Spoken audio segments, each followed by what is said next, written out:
Welcome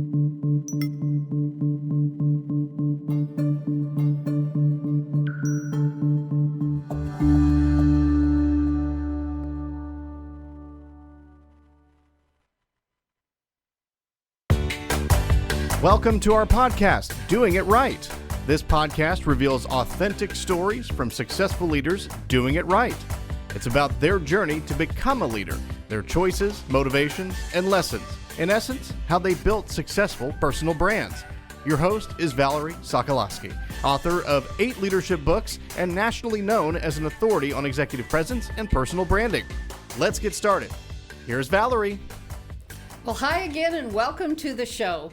And I'm so grateful to say thank you to all of you because you made this show one of Apple's top 25 business podcasts in the country. So thank you for listening and stay tuned. We have a really incredible show today. You know, you've heard of Which Wich, I'm sure, the sandwiches that are all over the country. About 500, I think, internationally, actually. And the man I have with me today is, from my opinion, and it's right, one of the most ingenious entrepreneurs I have ever met, with ideas coming out of the gazoo, which you're going to see all with our table full of stuff in just a moment. You know, you can go in, here's what I like. You can go into a Which Wich store and you can get a sandwich in a matter of minutes, just made to your order, right into your mouth. And all you have to do is fill out a little paper sack. I think that's pretty cool, don't you? So welcome, Jeff Sinelli. Hey, thanks for having me. That was quite an introduction. Well, you better live up to it. Well, we'll try. But okay. Yeah, it's just, I've been looking forward to this. I know we've been trying to get together to talk about what we're going to talk about. And what are we going to talk about? Jeff asked me ahead of time, you know, what do you want out of this show? And I said, I don't want anything out of this show except you just being who you are. And I want to start with just that. This is an incredible company you've built. First of all, how did you even get into the business and then into what you're doing now? Well, first, the name of your show, Doing It Right, I applaud you. It's like that is what... you know, there's integrity in it. You just want to do the right thing. Mm-hmm. And it's, we'll talk about some of what my philosophies that I've learned in almost 5 decades on Earth. But I started back with a lemonade stand. You know, it's like my father was an entrepreneur. He was also an attorney. He had multiple businesses. And at the age of 11, I had the opportunity at a local farmer's market. I grew up in Michigan. And it was a perfect summer going on. And I said to my mom, can I rent a stall to start a lemonade stand with all the farmers? And she looked at me, and I needed $10 because that's how much a stall cost. So my mom became my banker, and it took me a week. I branded everything, and I set up to do a lemonade stand.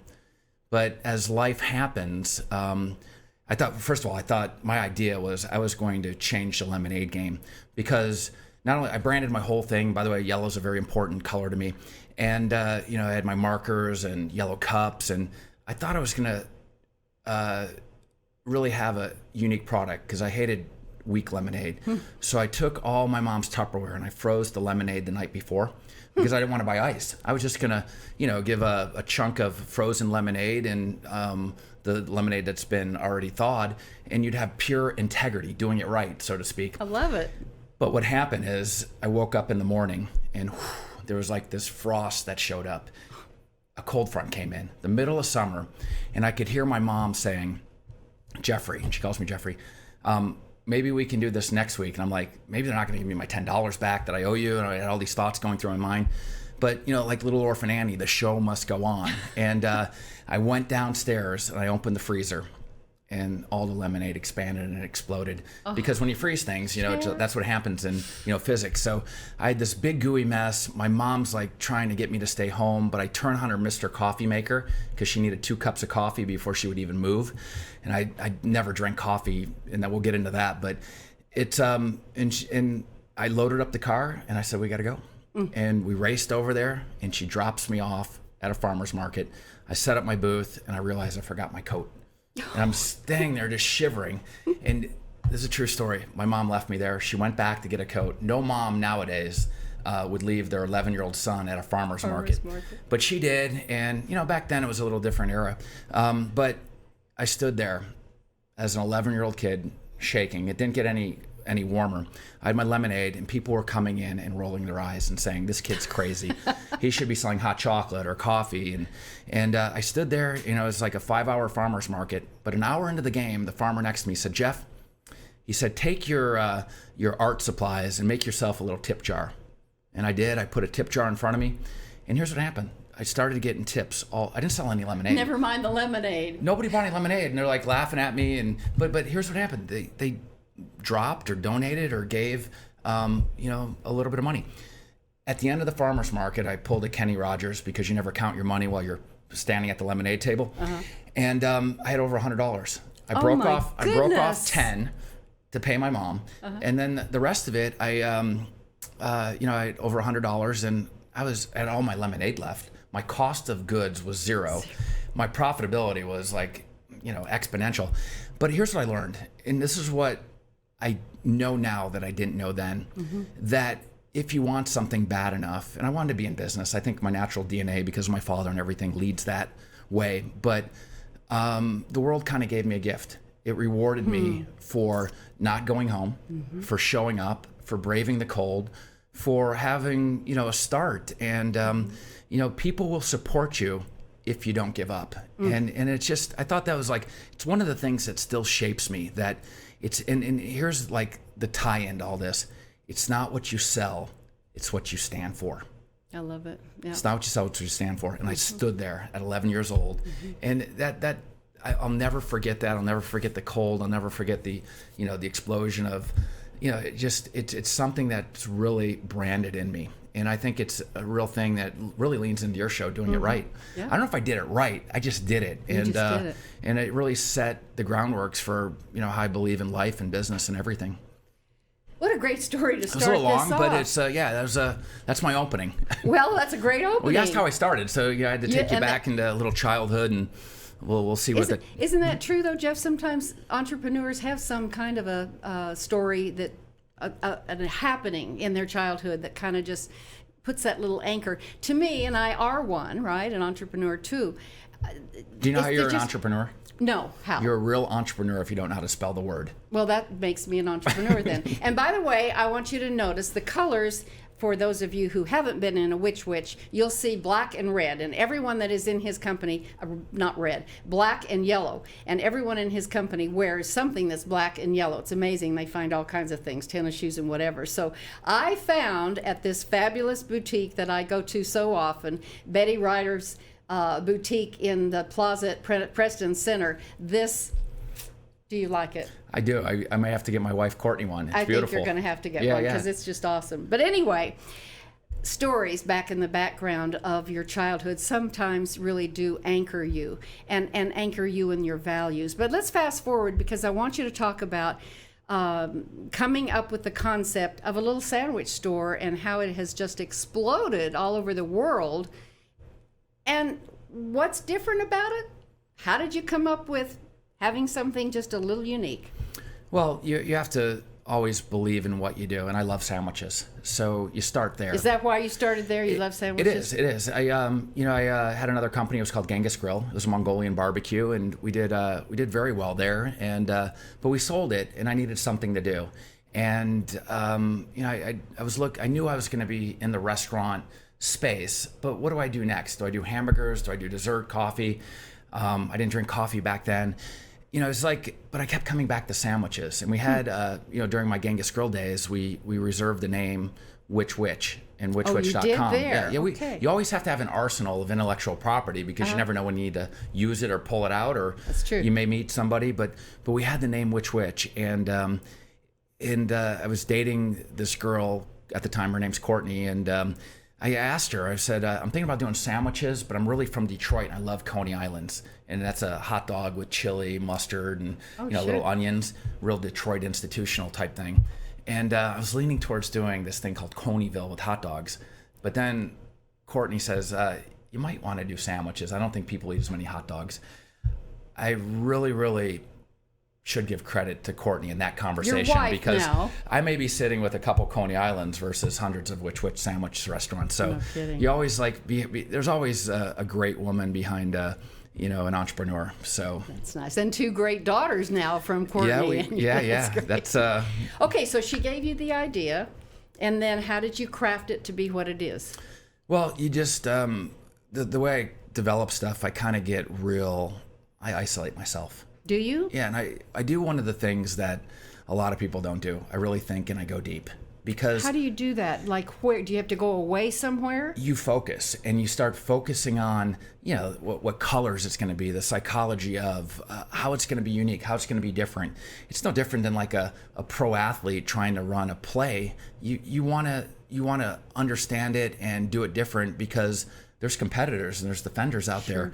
And I always like to be a little bit unique and different. And when we were developing Which Wich, I had a great creative director. He's still a friend, Paul Kellerhalls, and we were on the phone every day. He was out in California, and we were just like, sending pictures back and forth. Like, what about this? What about this? Then all of a sudden, it's like you're in the production studio, and an idea pops up. What if we did this? And one of the ideas popped up during Which Wich is we had a picture, and it was my mom. She used to write the names of our lunches on sandwich bags, and my brother Todd and I would open the refrigerator in the morning, and I would have my name on my sandwich bag, and it would say turkey sandwich, apple, $5. She'd give me a little money so I could buy milk at school, and my name was on it. So that idea really sparked, what could we do if we turned an ordering system with our bags? But it also, it's like she also made a lunch for my brother, and sometimes I cross out his $5 and, reappropriate it. But isn't that a great story? Again, it goes back to your childhood. And I think everything, ingenious. There's clues in your journey, and you're gonna come across stuff. And how do you play it forward? I never thought that my mom writing a description of my lunch on the sandwich bag would end up being a global concept. God, that's just incredible. So, all right, now it's been very successful, and you've added, I can see on this table a lot of things. So what's the most exciting thing right now that you're adding to Which Wich? I don't know. You're always in a state of constantly improving, and that's how I approach it. You try a lot of things, and like there was a company called Beyond Meat, and it's all the rage right now. Plant-based and alternative proteins.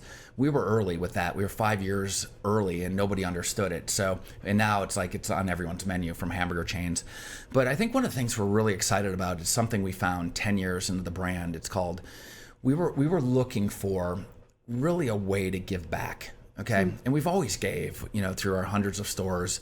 Our local franchisees do a great job of, networking and, doing local donations within the community. But it's just like, how do we pull this all together? And, we weren't really big fans of the big stuff like the American Cancer and, all the heart associations, because I don't know if our company can really make a difference in that, because that's a whole nother level of business. But Courtney and I were like deep in thought, like, how can we really make a difference and have it be meaningful? And this is a true story, and I don't know if you know who Kip Tyndall is with the Container Store. Yes. Here in Dallas. We were out in San Francisco at the Conscious Capital Summit, and we were just there, looking to learn from other companies. And during the break, there was Kip sitting in front of us, and I said, Courtney, I want to meet him. And he was like a rock star. His book was coming out. The company was about ready to go public. He treats his employees with so much respect. They're known for their employees. But I wanted to meet him. So at the intermission, there was like a receiving line of about 50 people wanting to meet Kip Tyndall, the rock star. And I'm like, I waited in line, and Courtney and I, went there. And as soon as we got up to Kip, I gave him my business card, and we shook hands, and he saw the logo on my shirt, Which Wich, and he goes, I love Which Wich. And I'm like, we love the Container Store. We, there was other people behind us, so we felt that pressure. But he asked me, he saw my business card, my Which Wich card, and he said, Jeff, it says on here, you want to make the world a better place. And I said, I do. And then he said, how are you making the world a better place? And right then and there, you have few times in your life when you, like, the room starts spinning and time stands still.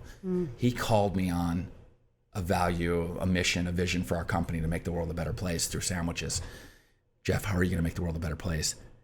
And I had about a couple split seconds to answer him. I could have gave him the normal answer that, we donate at our local stores and our franchisees do an amazing job. But I said this, and this is where maybe your childhood, everything comes into play. I said, Kip, when we get back to Dallas, and I looked at Courtney, we're going we're in the sandwich business, and we're going to make peanut butter and jelly sandwiches, and we're going to get trucks, and we're going to put them in the stores. We're going to sell sandwiches, but we're going to give out sandwiches to the whole world, and we're going to make a difference. So we're going to make the world a better place through peanut butter and jelly, a real simple sandwich, and maybe we'll use some of your containers, but that's how we're going to do it. You said that to him? Right there on the spot, and it was never thought of. Maybe subconsciously I thought about it. So as we shook hands, and he gave me the high five, and he says, "Let me know if I can help." I start walking back with Courtney, and I said, "Courtney, what did I just say?"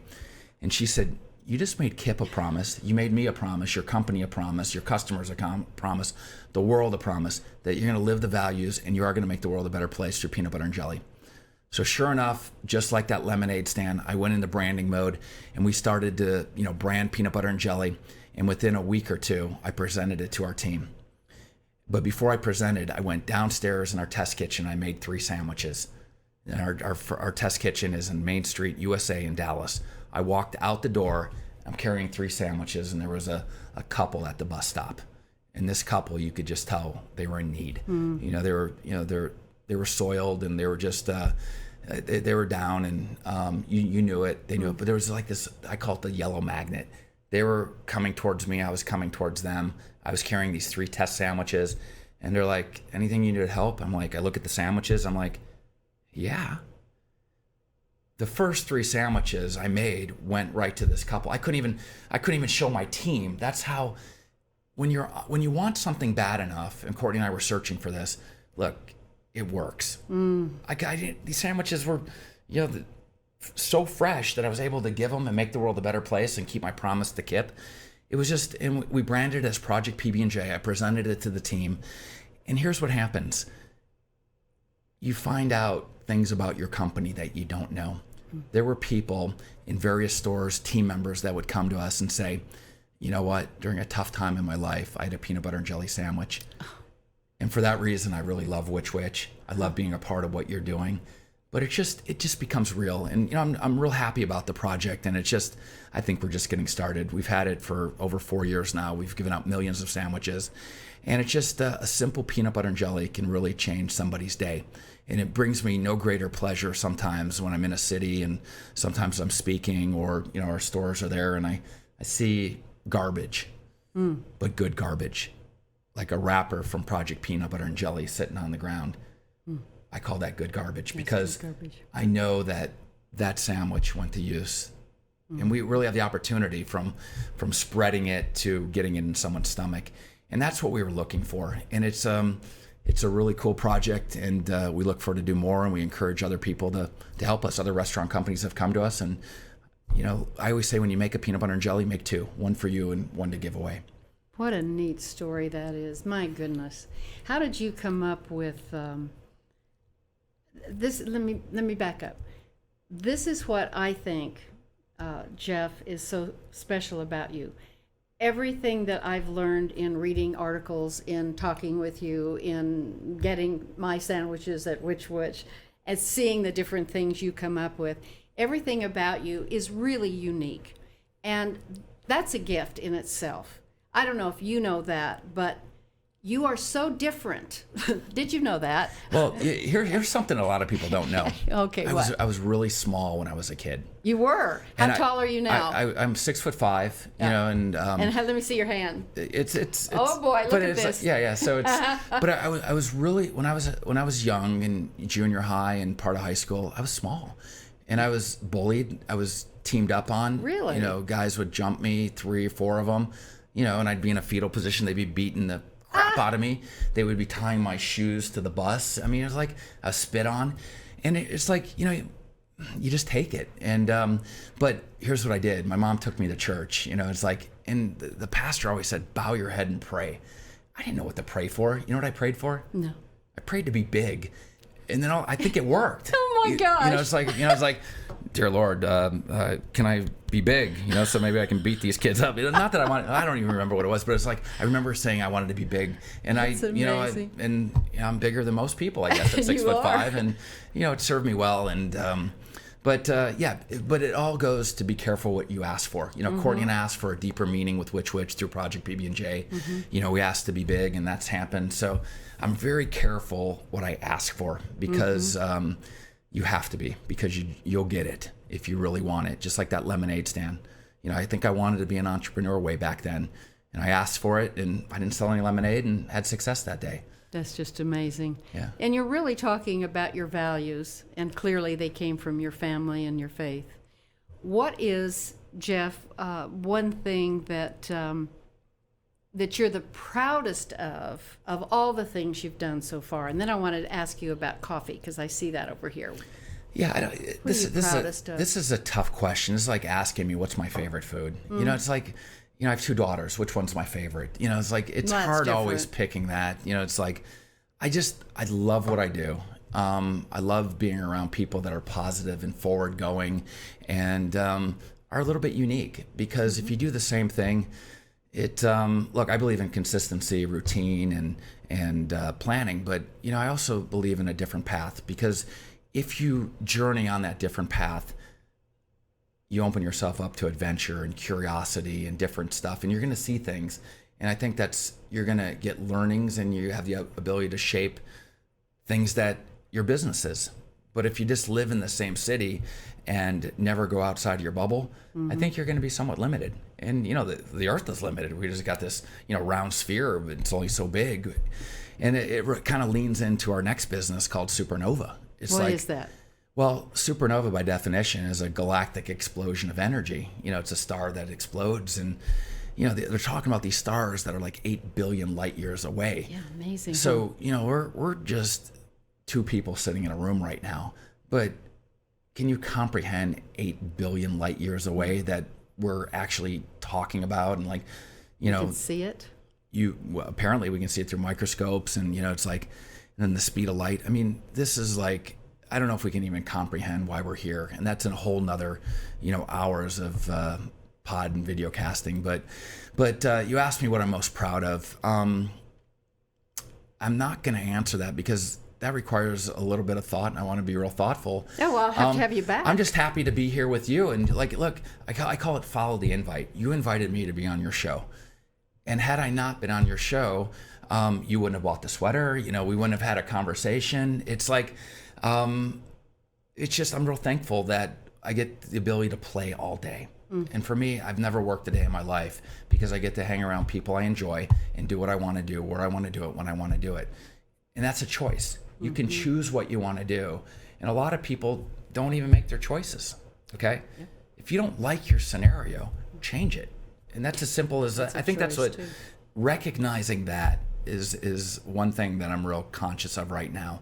It's a choice to be positive, but it's also a choice to be negative. And I choose to be positive. And look, you're a real positive force. You're doing things. You're teaching people how to do it right and more. And I want to surround myself with like-minded people. Thank you. You know what? That just means so much to me, and I'll tell you why. Because people have asked me, well, how do you get your guests? And it's very easy. The guests that I go to pick up the phone and call or email, first of all, I've done my homework, and it's either someone that I know or I know of, and I know they are real. They're they're a person who just stays authentic no matter how successful they are, and they have a story. So that's basically the show, right? What's interesting is that sometimes someone will say, oh, you need to have such and such, so-and-so on the show. And I will say, tell me what you know about that person. And they'll say, well, they're hard to reach. They don't always accept things. And before they say anything else, I'm like, that's not even the person I want on the show. So all of that to say, I have found from experience that I'm not afraid of asking you. And Jeff, I mean, you're a big deal. You're now the one that people are behind the stage and moving up to want to talk to. But I'm not afraid of that, because if you're real, you will reach out to other people, and that's special. You're in the realness you can feel. Yeah. One of my titles that I go by, I don't like CEO or president. I go by Chief Vibe Officer. Chief Vibe Officer. That's great. The energy that you emit, I can feel. And if it's positive and forward, you can feel that in a person. In culinary, there's a theory that when a chef is happy, the food tastes better. I bet that's right. When the kitchen is angry, it's filled with errors, and the food just doesn't taste as good. I think there's an energy here. and you're calling it real. And if you're looking for real energy, you'll attract that. And the other stuff you'll have an allergic affinity to, and it won't even be in your stratosphere. So thank you for that encouragement. I appreciate that. So back to Nova, because I want to know, it's coffee, isn't it? Well, yeah. So I mean, you are coffee. You're going up to against some big players here. Tell us about when we it. started Which Wich, we were going against Subway and That's Quiznos. true. And but part of what I like to do is compete, and I want to be on a platform in our next arena that we're going into. By the way, competing. I just, if you don't mind, in 1991, I won a world championship playing professional lacrosse, and I didn't know that. Yeah, There's nothing in the news about that. Yeah, so congratulations. we were world champions and with the Detroit Turbos, and I kind of retired from playing lacrosse. But when you love something, you kind of want to go back to it. If it's good and it's positive. And I had a real great experience playing lacrosse. Met a lot of people, and I was sitting in California, and I was just searching. And I don't really have many hobbies because I love the work and I just like to be in flow and motion. But I've always loved lacrosse. Okay, and there was this thing that I found on the internet, the Dallas Box Lacrosse League, and it was in Dallas, and the league was just starting. So at like 12 o'clock midnight, I'm there's a time change in California. It was really 10 o'clock, or no, wait, no, it was like 2 o'clock in the morning. Yeah, in Dallas time. And so it was late, and I send a little application in, and I'm going to play in the Dallas Box Lacrosse League. And I'm like, I was a little worried because like I'm old now, I'm like 50 years old, and I was worried that I was going to be too old, and they were like, hey, sorry, there's an age limit. But the next thing you know, I got an email back, and games start in 2 weeks. And so I'm now on a team. I was on the Dallas Oilers. There's this great league in Dallas that these two guys run, Travis and Nick, and they run it almost like a professional league. And I felt like I was back in the pros again. It was so amazing. We actually won another championship. We were undefeated. And I felt like I was a kid again, and the team just accepted me. And I don't know, I'm pumped up around it. And I think, Travis and Nick, how they ran the league, they're just a couple entrepreneurs are going to be highly successful, and they're part of Supernova now. Okay. And but Supernova, we talked about being an explosion, and I want to compete. I want to compete in coffee because I never had a cup of coffee. I mentioned my mom needed 2 cups of Maxwell House to get started. I didn't have a cup of coffee till I was 45, and I was traveling international, and my buddy says, "You look tired, go have a cup of coffee." I said, "Ooh, no." He goes, "Well, shoot a shot of espresso." I take a shot of espresso, and I'm like, kick it back as fast as I could because I knew it was going to taste terrible. Within a couple minutes, Valerie, the clouds cleared. The angels were singing. I was on drugs. The caffeine of coffee. I was like, this is amazing. Where's it been all my life? And I'm like, wow. Now I understand Mom. I understand the world. I'm like, I start reading 80% of all people in the United States are on some form of caffeine. I'm studying it, and I'm like, I get this. You see the energy drinks and the performance that it can do. I'm like, I'm going to be a drug salesman. I'm going to go in there. We started branding it just like the lemonade stand. We ended up with this name called Supernova. That's another story. But we are going to come on the coffee scene pretty hard first part of the year. And we have a guru named Dawn Pinot who made the first cup of coffee for Starbucks.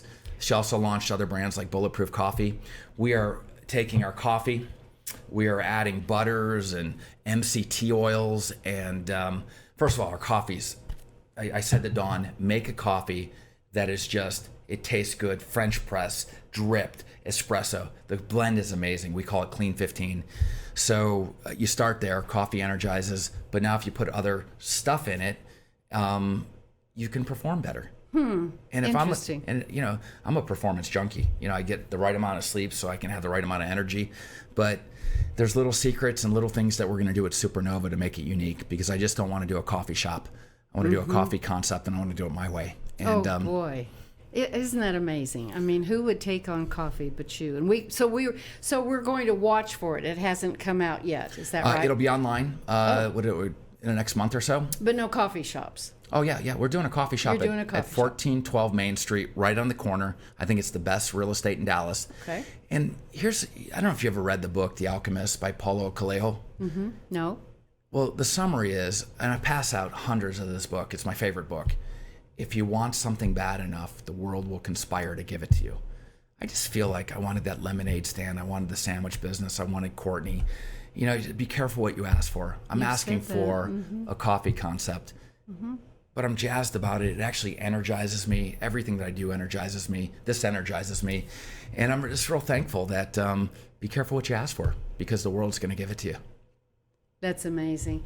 Jeff, I'm so excited that you came on the show. I truly may have you come back because there's so many more things. I had a whole list of things I really wanted to ask him today, and here we are, and we're out of time. But the last thing I will ask you is this. If there's one thing, people out there who are starting a business, entrepreneurs, maybe a little afraid of taking risks, whatever, what's a good, strong piece of advice that you would leave with someone that's starting out and wanting to make a mark?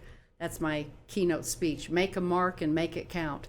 So if they want to make a mark and make it count in whatever it is that they're going to try, what would you say to them as a mentor? It's real simple. You just have to get in that game. Just do it. Just get in the game. Like, get on the lacrosse field if you want to do it. Sign up. Start doing it. You know, there's a lot of talkers and there's a lot of doers. A lot of people are busy writing business plans.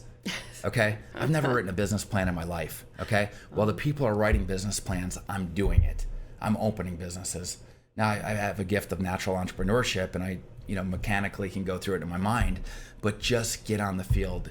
If you're going to play Monopoly, you have to open the board to play. It's like you have to get, whether it's the lacrosse field, if you're going to get married. I wish I would have married my wife sooner, the day we met. It's like now I would be married 17 years versus 13. Yeah. So we'd be celebrating our 20th in 3 years versus 7 years from now. So, but you just do it. It's a Nike thing, but you have to get in the game, and that's what I call it. That's the one. Get in the game. Get in the game. I love that. That's what a great way to end the show. And for those of you who are watching, watch for Which Wich wherever you are. If there's a city that has one, go in and you'll see all these concepts, which are just really different. And every time you go in, you'll probably see something else new that Jeff is about. So thank you, my friend. I appreciate you being such a big person that you are, taking the time for this show, because you really were talking about all the things doing it right. And we didn't talk about our Mickey Mouse sunglasses. We'll save that for another show. You know what? Do we have time? We do. Okay. Yes. When we met and I was telling you about the show and to be on it, and I don't know that I can even put them on. Yeah, they maybe fit. All right. You told me a story. So in a short amount of time, tell me about this, because it does have to do with doing it right. With doing it right. So when I was young, let's call it 10 years old. Yeah. Kmart, my mom took us shopping, and I wanted a pair of Mickey Mouse sunglasses that I saw. And Mom said no. So what does young Jeff do? He takes them, he puts them in his pocket, and what happened is I realized now I became scared, because on the way home I'm looking out the back window because I think the police are going to come get me. I run up to my room, I pull the blinds, and I look out the window out of the little blinds. I'm like, the police are going to come. I'm so scared. I wait for it to get dark. I go in the garage, get a shovel, and I dig it the biggest hole I can in the dark next to this apple tree. I bury the sunglasses, okay? And I'm like, that was a close one. It's the only thing I ever stole in my life. And now, fast forward, let's call it 30 years. At the age of 40, I'm driving. We're opening a store in a I think it was like Ohio. And I said, pull over. There was a Kmart. And I walk in there, and I go to the customer service desk with a $100 bill. And I said, I don't know if you even know how to process this, but I'm here to pay for my sunglasses. They had to be like 99 cents back in the late 70s, early 80s. But I gave him a $100 bill. I said, keep the change. It's interest. But they're for my Mickey Mouse sunglasses that I didn't pay for. And now I'm here to pay my bill. And with that, I felt like, I set the universe straight again, because you just don't steal in this life. Mm-hmm. And I did. And, it's something that I carried that guilt around with me. And now, if you do something wrong, at least try to correct it, and be apologetic about it. I hope, if anyone from Kmart is still listening, I don't think it's the reason why they went through bankruptcy or anything like that. But it's just you got to do the right thing. And the right thing for me was making that that payment years later to just set the accounting right. That's just a pretty incredible story. I can imagine. Can you imagine the woman that was behind the counter and had this adult come up and do that? That's her business, she did with the $100. Yeah, what she did with the $100. But here's the real point of it, I think. First of all, that you had a sensitivity in here, because a lot of people don't. So that's number one. You had something going on inside that said, and it never left. That's another fairly interesting phenomena. Again, not everyone has that little nudge that stays there, and it did. So the word I'm leaving you with about you is integrity. So once again, thanks for just being who you are and real, and I wish you all the success continued in the world. And for those of you who are our loyal listeners, if you want to know more about this organization, where should they go? To the website or what?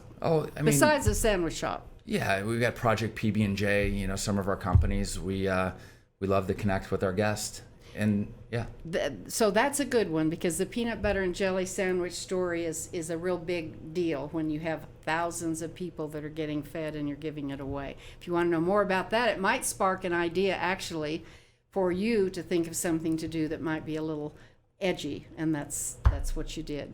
So thanks for listening, and until next time, we'll have a terrific guest just like Jeff, and I guarantee you he'll be back. Stay authentic, live your brand. Bye for now. Thanks for listening. To receive Valerie's voice, free monthly leadership tips, and to learn more about her leadership programs and coaching, visit her website, valerieandcompany.com. Next week, we'll be here again to inspire, engage, and equip you with teachable points of view from successful leaders who have been doing it right. Until then, lead authentically.